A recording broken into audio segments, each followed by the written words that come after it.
Turmeric has a number of potent benefits. The problem? How to tap into them. Dietitian nutritionists recommend to replace salt with spices like turmeric to help boost weight loss, fight inflammation and lower blood sugar and cholesterol. One comprehensive scientific report compiled the results of clinical trials of curcumin, claiming promising effects for a long laundry list of ailments, such as cancer, cardiovascular disease, arthritis, Crohn's disease, diabetes.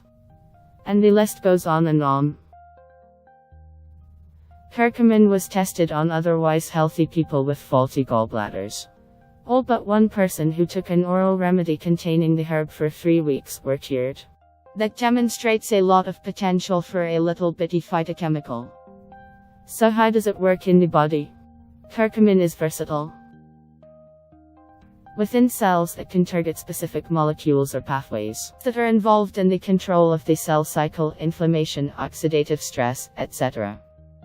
Though there's plenty of evidence on curcumin benefits in the preclinical studies, scientists haven't quite gotten to performing as many human studies as they need to understand full well how it works.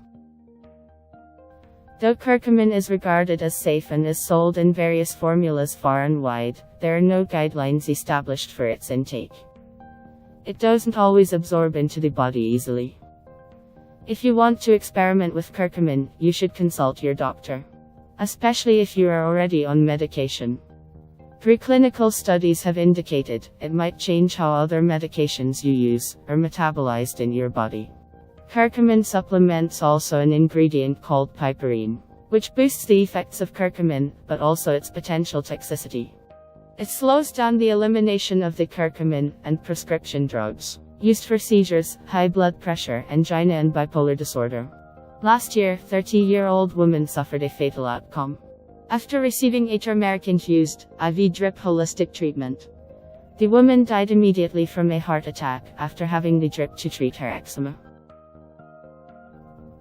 We shouldn't get too obsessed with any one herb or spice in hopes it will cure our ills. While research on nutrition is key to our learnings about how to optimize our diet, you should never base your diet on any one study or one food. So when it comes to adding curcumin to your daily wellness regimen, proceed with caution. If you like the video, give it a thumbs up and share it with your friends. Subscribe to the channel if you want more recipes and tips.